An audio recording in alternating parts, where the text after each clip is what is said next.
सुबह आप जैसे ही भोर में उठेंगे तो आपके शरीर में हल्कापन महसूस होगा और फ्रेश होने के लिए जाएंगे तो आराम से फ्रेश हो लेंगे। आपको किसी चूर्ण की ज़रूरत नहीं पड़ेगी, न गुनगुना पानी की ज़रूरत पड़ेगी। अगर आप लोग ज़्यादा खाए रहेंगे तो HCl भी ज़्यादा निकलेगा। जब HCl ज़्यादा निकलेगा तो HCl ओवर होगा तो ऊपर जो ग्रास नली के ऊपर आएगा तो सीने में जलन होगी। नमस्कार दोस्तों, आप लोग कैसे हैं? मैं उम्मीद करता हूं आप लोग स्वस्थ और बड़े अच्छे होंगे। अपचन, कॉन्स्टिपेशन क्यों होता है, सिर्फ इसी पे हम चर्चा करेंगे और बकिया इससे इर्द गिर्द होने वाली सारी बीमारियों का चर्चा न करते हुए केवल कब्ज पे चर्चा करूंगा कि कब्ज क्यों होती है। सुबह की दिनचर्या रहती है कि अधिकतर मैं एलोवेरा तोड़ता हूँ, इसको मैं काट लेता हूँ, एलोवेरा को छील लिया हूँ और इतना अंदर का गुद्दा इसका निकल गया है तो इसको मैं खा लेता हूँ। और ये कोई अनिवार्य नहीं है, ये ऑप्शनल है, आप ले सकते हैं नहीं भी ले सकते हैं, इससे कोई ज़्यादा फर्क नहीं पड़ेगा। तो मैं इसको खा लेता हूँ फटाफट। इसके साथ आप गिलास में पानी लिए रहिए, निगल लीजिए चबा करके। पेट के लिए, सूजन के लिए, कब्ज के लिए ज़्यादा फायदा करेगा। पानी जितना इच्छा हो उतना ही पीजिए, ज़बरदस्ती कोई नहीं कि 1 लीटर सुबह पीना है। मतलब कोई डॉक्टर ने कह दिया 2 लीटर 1 लीटर सुबह गुनगुना करके पीजिए, कोई नहीं। जब शरीर नहीं मांगती तो उसको मत दीजिए। थोड़ा सा अच्छा करने के लिए आप किशमिश ले सकते हैं, मुनक्का ले सकते हैं भिगो करके, और अंकुरित अनाज ले सकते हैं। कब्ज में सबसे बड़ा नुकसानदायक चीज़ ये है कि आपको मांसाहार, दूध, मैदा, चीनी से बने प्रोडक्ट, जितना जंक फूड है, फास्ट फूड है, जितना कंपनियों के बने प्रोडक्ट हैं आप लेते हैं उसको बंद कर दीजिए। लाल मिर्च एकदम बंद कर दीजिए और मसाला कम कर दीजिए। उसके बाद जितना भोजन आप ले रहे हैं उसमें सब्जी ज़्यादा, हरी सब्जी ज़्यादा होनी चाहिए। उसके बाद रोटी 3-4 रोटी आप लोग ले सकते हैं, चावल हल्का सा, और दाल जो ले रहे हैं उसको दाल को कम कर दीजिए। दाल कम कर देंगे, इसमें प्रोटीन ज़्यादा रहती है, ये अपचन करती है। अगर लेना हो तो बहुत हल्की दाल, बहुत थोड़ा सा लीजिए और ज़्यादा तली भुनी न हो। और सब्जी, हरी सब्जी बहुत ज़्यादा, अधिकतम उसका प्रयोग करिए कि सब्जी की मात्रा ज़्यादा से ज़्यादा हो। जो भोजन आप खा रहे हैं इसको चबा करके खाइए। ये जो दांत और चौभर बनी हुई हैं वो चबाने के लिए बनी हुई हैं। जैसे आप भोजन लेते हैं, भोजन आप शुरू करते हैं तो उसको मुँह में उसको चबाइए। भोजन चबाने से जो लार ग्रंथियां होती हैं इसमें से लार निकलती हैं और ज़्यादा सलाइबा निकलने से वो मुंह में मिलता है भोजन के साथ, फिर वो अंदर जाता है तो अटकता भी नहीं है भोजन, और पानी की आवश्यकता भी नहीं पड़ेगी आपको।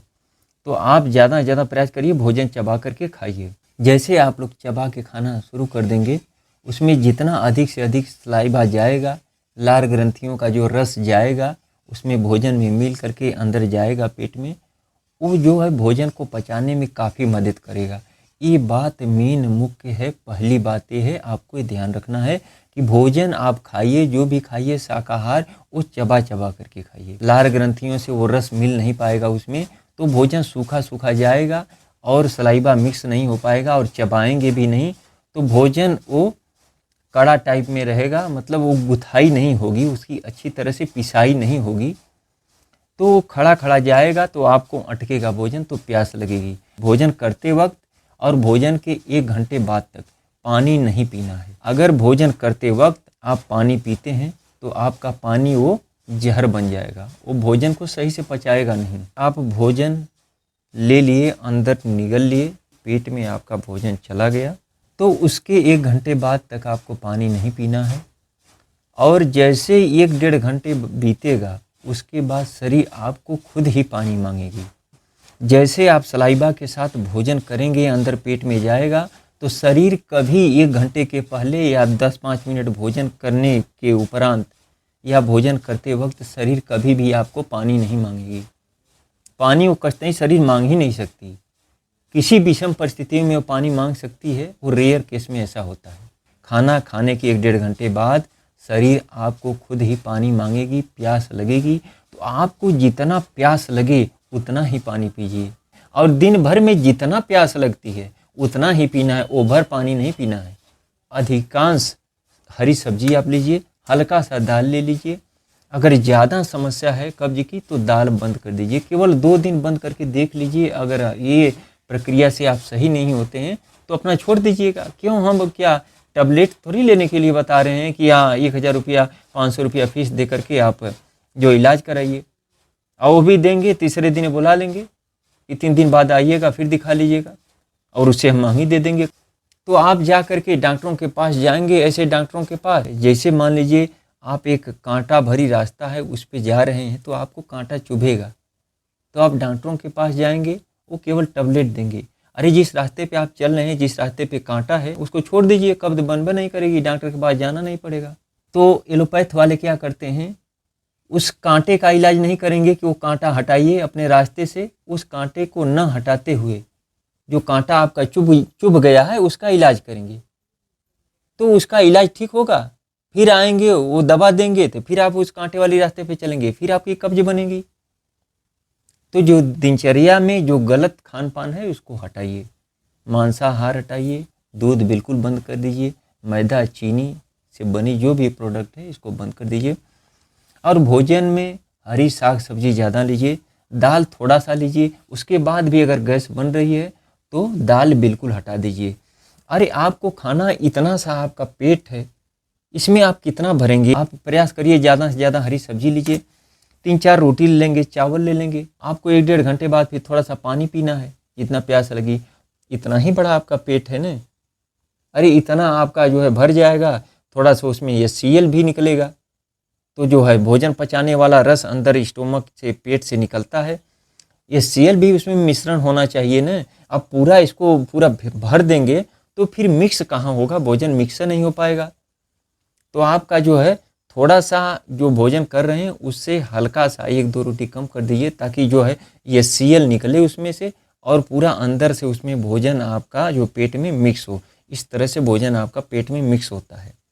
ज़्यादा आप भोजन खाएंगे तो आप पेट में जगह नहीं रहेगी और HCl निकलेगा उसको पचाने के लिए, तो पूरा जो भोजन खाए रहेंगे लुगदी बना रहेगा, पीसा भोजन अंदर से गया रहेगा, तो उसमें से HCl पूरा अंदर तक मिक्स नहीं हो पाएगा, तो भोजन आपका सही से पचेगा नहीं। आप जो है भोजन ज़्यादा ले रहे हैं तो पूरा पेट आपका भर जाएगा, खाली नहीं रहेगा, और जिसमें से HCl एसिड निकलेगा भोजन को पचाने के लिए, तो जाएगा कहाँ? फिर वो निकलेगा तो उसमें जगह भी रहनी चाहिए। अगर थोड़ा सा खाली स्थान रहेगा तो उसमें मिक्स होगा, पूरा भोजन में HCl मिक्स होगा, तो भोजन को पचाएगा, जिसे बोलते हैं अग्नि, तो उसको पचाएगी। जितना आप लोगों को भूख की इच्छा है हल्का सा उसमें भोजन कम कर दीजिए। अच्छा, इसके बाद भी आपका जो कब्ज नहीं जाता है तो पहले इसमें थोड़ा सा सलाद ऐड कर दीजिए। सलाद में जो है गाजर ले लीजिए, मूली ले लीजिए, धनिया ले लीजिए, चुकंदर ले लीजिए, ये सब मिला करके थोड़ा सा उसको पहले खा लीजिए, फिर बाद में इसको खाइए। ये सब प्रक्रिया अपना लेते हैं, इतना ही से आपको आराम लगने लगेगा 2 दिन में। अगर आप लोग ज़्यादा खाए रहेंगे तो HCl भी ज़्यादा निकलेगा, जब HCl ज़्यादा निकलेगा तो HCl ओवर होगा तो ऊपर जो ग्रास नली के ऊपर आएगा तो सीने में जलन होगी। अच्छा, आप भोजन खा लीजिए, उसके बाद आपको कुछ नहीं करना है। ऐसा आप करते हैं न तो आपको इसबगोल की भूसी लेनी पड़ेगी, न तो आपको पेट सफा चूर्ण लेना पड़ेगा, कोई ऐसा चीज़ नहीं आपको लेना पड़ेगा कि आप भोजन पचाने के लिए ज़बरदस्ती किसी चूर्ण को ले रहे हैं। ये सब आपका बंद हो जाएगा। मान लीजिए इतना भोजन आप सुबह कर लिए, उसके बाद आप दोपहर को बहुत हल्का भोजन करिए, शाम को भोजन करिए, इसी प्रकार से करिए, लेकिन 7-8 बजे रात्रि से पहले करिए। ऐसा क्यों करिए? क्योंकि जो दिन में जो अग्नि होती है, आपकी जो पित्त बोलते हैं उसको, वो ज़्यादा एक्टिव रहती है, और शाम को जैसे करेंगे 8 बजे के बाद, जैसे 8 बजे रात्रि के बाद 9 बजे, 10 बजे, 11 बजे, 12 बजे तक लोग भोजन करते हैं, ऐसे करेंगे तो आपकी अग्नि मंद रहेगी, भोजन आपको अच्छी तरह से नहीं पचेगा। जितना प्राकृतिक जानवर हैं, पशु पक्षी हैं, ये सभी अपनी दिनचर्या में भोजन इसी प्रकार से करते हैं। सुबह से लेके दिन डूबते वक्त तक अपना भोजन पूरा कर लेते हैं, फिर भोर से जग जाते हैं और जैसे ही सुबह होता है अपना भोजन स्टार्ट कर देते हैं। तो इसी प्रकार से अपनी दिनचर्या को एक टाइमिंग बनाइए कि ये हमको 8 बजे के पहले भोजन कर लेना है, और ये टाइमिंग ही आपकी दवा का काम करेगी। Time as a medicine. अगर 7-8 बजे रात्रि तक भोजन कर लेते हैं तो आपका भोजन पचने में ऑटोमेटिक मदद होगी। मेन कारण उसका है कि अग्नि उस समय जागृत रहती है। भोजन आप शाम को कर लिए, उसके बाद थोड़ा सा टहलना हो तो टहल लीजिए, 1-1.5 घंटे के बाद पानी पी लीजिए, वैसे ही प्यास लगेगी आपको। सोना है आपको तो कैसे सोना है ये भी मेन ज़रूरी है, इसको देख लीजिए आप। मैं समझ रहा हूँ कि मेरी बात गौर कौन करेगा, जो एम्स से, पीजीआई से, बीएचयू से वापस आए रहेंगे, वो मेरी बात को 2-4% गौर करेंगे। वो जानेंगे कि मतलब मेरा कोई इलाज नहीं है, थोड़ा ये भी करके देख लेता हूँ। और सब ऐसा करने वाले नहीं हैं, क्योंकि उनको करना ही नहीं है, उनको टैबलेट लेना है, दिनचर्या में सुधार नहीं करना है। मैं इसलिए बोल रहा हूँ कि अपनी 20 साल की बीमारी, कब्ज, एसिडिटी जो है, थकान, ये पूरा आधे है, राइट साइड मेरा पूरा आधा, राइट साइड मेरा जो है सुन्न हो गया था, मतलब एक तरह से समझ लिए काम नहीं करता था। मैं अपनी ज़िंदगी में कैसे बिना एक टैबलेट दवा के इस समय मैं सुरक्षित हूँ, नहीं तो डॉक्टरों के जाल में मैं घूमता रहता था, एलोपैथ के, आयुर्वेद के। तो उसके बाद आपको सोना कैसे है, रात्रि को अधिक से अधिक समय तक बायां करवट ले करके आप सोइए। उसके बाद सोना है तो दूसरा नंबर पे, उससे कम समय तक सोना है तो आपको तकिया हटा देना है और सीधा लेट जाना है, और पैर के ऊपर पैर करके नहीं सोना है। इसको पैर को ऐसे थोड़ा सा सीधा रखना है, हाथ को ऐसे सीधा रखना है और तकिया हटा देना है, गर्दन की तकिया हटा देना है।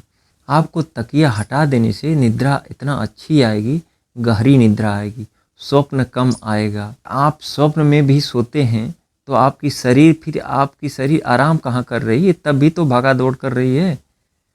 तो निद्रा होनी चाहिए, बिना स्वप्न की निद्रा होनी चाहिए। तो ऐसे सोएंगे तो आपको जो है स्वप्न भी नहीं आएगा और गहरी नींद भी आएगी। उसके बाद उससे कम, पहला ज़्यादा समय देंगे आप बायां करवट लेटने में, उससे कम समय देंगे सीधा लेटने में, फिर उससे कम समय दीजिए दायां करवट होकर के लेटने में। आपका दाहिना हाथ नीचे रहेगा, फिर आपकी तकिया जो है यहाँ पे रहेगी, गर्दन के नीचे, सर के नीचे, ऐसे सोना है। तो पूरा 8 घंटे की निद्रा इसी मात्रा में आपको लेना है। भोर में आपको उठ जाना है 4-5 बजे, 6 बजे तक।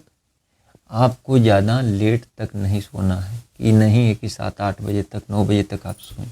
सुबह आप जैसे ही भोर में उठेंगे तो आपके शरीर में हल्कापन महसूस होगा, और फ्रेश होने के लिए जाएंगे तो आराम से फ्रेश हो लेंगे। आपको किसी चूर्ण की ज़रूरत नहीं पड़ेगी, न गुनगुना पानी की ज़रूरत पड़ेगी, न एलोवेरा की ज़रूरत पड़ेगी, ऐसे कोई टैबलेट की ज़रूरत नहीं पड़ेगी कि खाते हैं ना पेंटाप क्या आप लेते हैं। कोई ऐसी एलोपैथिक दवा एसिड से संबंधित या कब्ज से संबंधित नहीं लेनी पड़ेगी। एक तरह से छोटा पैकेज है, इसको आप लोग अपना करके देख लीजिए। केवल 2 दिन करके देखिए, 2 दिन में आपको फुर्सत नहीं मिलती है तो मत करिएगा। मैं क्या पैसा वाली थोड़ी बात बता रहा हूँ कि आपको कोई नुकसान वाली बात बता रहा हूँ कि आपको नुकसान हो जाएगा। MD, MBBS और क्या आप DM लोग बैठे हुए हैं ना, हम भी दिखवा के PGI जो BHU से दिखवा के इतना रिपोर्ट रखी हुई है, इसके बारे में हम बाद में चर्चा करेंगे। और कैसे अपने दिनचर्या को मैंने सही करके अपने शरीर को, भारी बीमारियों को, 20 साल पुरानी बीमारियों को कैसे ठीक किया। अच्छा, इससे लाभ क्या होगा, आपकी एनर्जी बढ़ेगी, दिमाग में अच्छे विचार आएंगे, आपको सक्रिय एनर्जी मिलेगी, आपका वेट घटेगा, ऊर्जावान रहेंगे, आपको अच्छा फील महसूस होगा, गहरी नींद आएगी। मैं डॉक्टर नहीं हूँ, मैं केवल अपना अनुभव शेयर कर रहा हूँ। इससे जो भी जुड़ा सवाल है आप लोग कमेंट में करिएगा, आपके कमेंट का इंतज़ार रहेगा। आशा है कि आप लोग इस दिनचर्या को अपनाएंगे और स्वस्थ रहने का प्रयास करेंगे। थैंक यू, शुक्रिया।